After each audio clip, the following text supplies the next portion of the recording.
All right, everyone, welcome back to the show. Today, we are doing a deep dive into finding affordable freelancers on Fiverr. Oh, yeah, Fiverr. We've got a great article here from blogwidow.com called Finding Affordable Freelancers on Fiverr. And Yes, I yes. was really intrigued by this whole topic because I think we've all heard of those Fiverr gigs that are like $5. Yeah. And I was like, $5? Is it really possible to get high-quality work for $5? Right. And that's what's so interesting about it is that it's not really about finding somebody cheap. It's about finding the right person Yeah. affordably and strategically. And that's where the article really dives in. So what makes Fiverr so unique? How does Fiverr work? Like what's... Well, it's this whole model of the gig, right? Like, each freelancer has a specific service. Okay. It's kind of like a menu of services, and it's all really neatly packaged up so you can see exactly what you're getting and how much it's going to cost. And that's what makes it so easy to kind of compare apples to apples, you know? Yeah, and I'm guessing that's where having a budget is going to be really helpful. More than helpful, I would say it's essential. But here's the thing. Sometimes spending a little bit more upfront can actually save you money in the long run. Oh, they've got to explain that one. Yeah. How does spending more save you money? Well, think about it. Like, would you hire the cheapest electrician you could find if you knew they were going to cut corners and, Right. create more problems down the road? Or would you invest in somebody slightly pricier who has a proven track record? Okay, so it's all about the value, not just the price tag. Exactly. And that leads us to, I think, one of Fiverr's most powerful features are the filters. Filters. Like I use on Instagram to make my selfies look great. Yeah, well, not quite those filters, but Okay. they're actually super helpful because they allow you to narrow down your search based on your needs. So, of course, you can filter by price range, Okay. but you can also filter by delivery time, seller level, and then most importantly, the ratings and reviews. Oh, the reviews are really helpful. I always check reviews when I'm like getting a new restaurant on Yelp or something. Exactly. It's like that, you get real insight from past buyers about the freelancer's work ethic and their quality. So we set our budget, we filtered down, now we're looking at these freelancers. What do we do next? Okay, so now we got to really dive deep into their profiles. Oh, deep dive into the profile. We need to ask the tough questions, right? Like, does this freelancer actually have experience in your industry? Right. Are the projects in their portfolio genuinely aligned with what you need? So I shouldn't just be impressed by their past work, but I need to make sure that it's the right kind of work. Yeah, and look at their profile description. Yeah. How do they articulate their skills? Do they back it up with evidence? Okay. Are there any red flags or inconsistencies? Red flags. Oh, give me an example. What's like a red flag? Let's say you've got a graphic designer and they're claiming to specialize in logos, but then their portfolio is mainly filled with website designs. That might tell you that their logo expertise isn't as strong as they're suggesting. So it's reading between the lines. Exactly. Playing a little bit of a detective. And speaking of communication, that is probably the most make it or break it element Yeah. when working with any freelancer. Oh, I've learned that the hard way. Yeah. I once hired a video editor and they had this amazing portfolio, but they were so terrible at communicating. They took forever to respond to messages. And the project ended up being a total nightmare. That just shows why you need to have clear communication from the very beginning. So what should we be communicating before we hire someone? Everything. Outline the scope of the work in detail. Okay. Be super clear about the timeline you need, and don't be afraid to talk about revisions up front. Yeah. The more you can clarify at the beginning, the smoother the whole collaboration will be. It's all about setting those expectations. Yeah. And having like a good, solid foundation to build that relationship on. Absolutely. And here's a tip that I really like from the article is start small, think big. Okay, but if I'm thinking big, wouldn't starting small take longer? Not necessarily. Think of it like a test drive. Hiring a freelancer for a smaller task is a great way to kind of assess their work quality, how Okay. they communicate before you entrust them with something much bigger. So it's like a low-risk way to get to know them. Exactly. And then if they pass the test with flying colors, you're more confident to give them those larger projects. Genius. Yeah. Okay, so we've talked about setting a budget, filtering the freelancers, looking at their profiles, communicating, clearly starting small. Yep. What else does this article have to offer? Let's talk about saving even more money with package deals and discounts. Ooh, I'm always down to save money. So tell me about this. A lot of Fiverr freelancers will offer bundled services. Okay. So, instead of ordering like a logo and brand guidelines separately, Right.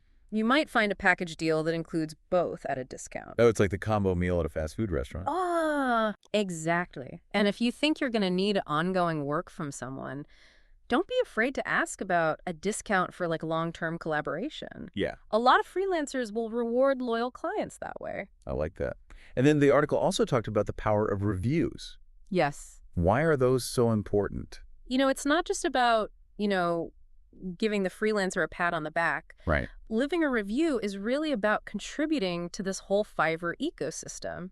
Your feedback is going to help other buyers make more informed decisions, and it also strengthens your relationship with that freelancer. Yeah, it's kind of like paying it forward and also helping yourself out in the future. It all comes back around.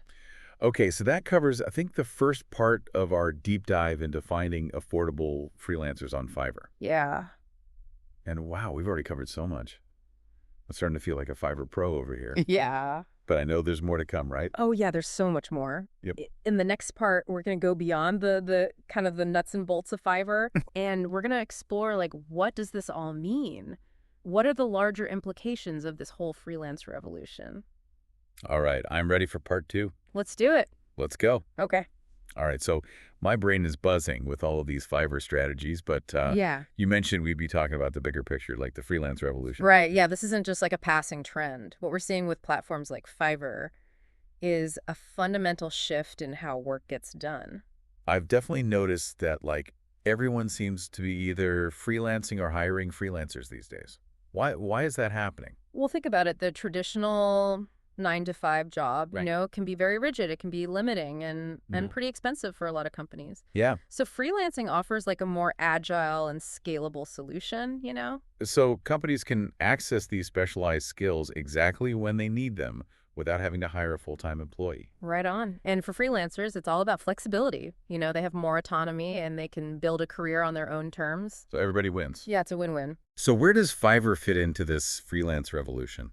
Fiverr really is a major player because it makes connecting with and hiring talent so accessible. Yeah. It really democratizes access to this global workforce. I see why you said earlier that mastering Fiverr is like a superpower. It's like you have this secret weapon to tackle any project. Right. Think about it. Like, what's on your to-do list right now that's been lingering for weeks, maybe even months? That thing you just don't have the time or the expertise to do. Oh man, don't even get me started. I have a huge list, but I think the one that's been on there the longest is like, I would love to launch a podcast, but the whole editing thing just seems so daunting. There you go. Mm. Fiverr has a whole category of audio editors who specialize in podcasts. You could find someone to clean up your audio ad music and even create intros and outros for you. Wow, and that would free me up to focus on like the content and the guests. And like, Exactly. I'm getting chills just thinking about that. What else could I offload to a Fiverr freelancer? Well, you could get a graphic designer to create a logo for your podcast, really build a brand. Yeah. Maybe even hire a virtual assistant to help you with scheduling and social media. It's like building my own dream team through Fiverr. Wow, this is amazing. Launching a podcast doesn't feel so overwhelming anymore. You see, that's the power of this platform. Yeah. It takes these huge, overwhelming tasks and breaks them down into manageable pieces. Yeah. Suddenly, your goals feel much more achievable. Okay, you also mentioned the human element of freelancing earlier. Oh, yeah. Can you tell me a little bit more about that? It's easy to get caught up in like all the nuts and bolts and the mechanics of a platform. Right. But at the end of the day, you have to remember that behind every profile is a real person. Right. They have their own skills, their own passions, and their own stories. That's a good point. So how do we nurture these relationships and make sure it's a good experience for everyone? Well, we talked about communication being key. It goes beyond just clarifying the project details. It's also about treating your freelancers with respect. Right. Recognizing their expertise and just being appreciative of their work. It's like any working relationship. Yeah. You build trust and rapport and you end up getting better results. Yeah, exactly. And when you find those freelancers that really click with your style and understand your vision, it's like you've struck gold. Yeah. They become an extension of your team. They're invested in your success. That's the dream right there. Okay, as we wrap up this part of our deep dive, I want to leave our listeners with something to think about. You mentioned earlier that the future of work is becoming more fluid, more global. Right. And platforms like Fiverr are leading the way. Mm-hmm. So by embracing this shift and, learning how to find and work with these talented freelancers, we're not just streamlining our workflow, we're opening up this world of possibilities. You got it. And you know what? Oh, So, but I feel like you've got one more big insight you're saving for the end here. oh, you know me too. All right, I'm ready for that last big insight. What you got for me? We've talked about strategies and all the tools and this whole changing landscape of work. But the thing that I think will really unlock Fiverr for you is pretty simple. Okay, lay it on me, don't hold back. Don't be afraid to experiment. Experiment, how do you mean? Think of Fiverr like a huge sandbox for your ideas. Okay.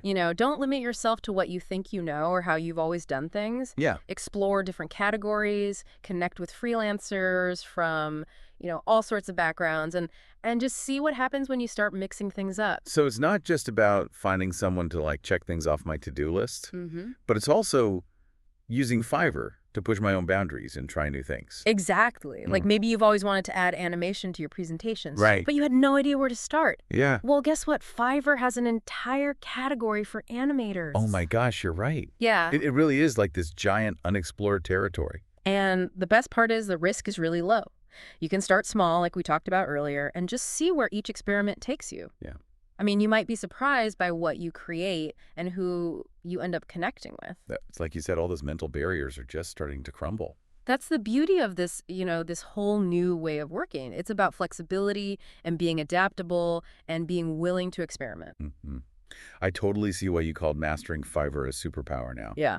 It's not just about delegating tasks, it's about unlocking a whole new way of thinking and creating. And remember, all the successful projects, the huge businesses, even empires, Yeah. they all started with one small step. So in the spirit of experimentation, what's one small step our listeners can take right now to start their Fiverr journey?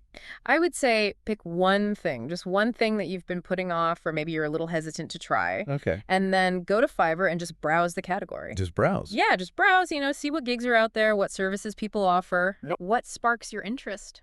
You don't even have to hire anyone right away.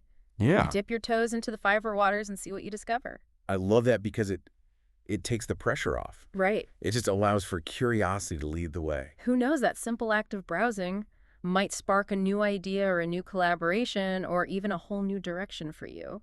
That's amazing. Okay, this has been an incredible deep dive. It has. We went from feeling a little overwhelmed by Fiverr to feeling like we can conquer the world. I love it. I think we gave our listeners some really great tips and strategies to navigate this whole world of freelance talent. I think so too. So remember, don't be afraid to experiment, don't be afraid to connect, and most importantly, don't be afraid to create. Yeah. Fiverr is your oyster. Go get 'em. That's a wrap on our Fiverr deep dive. Until next time, happy freelancing.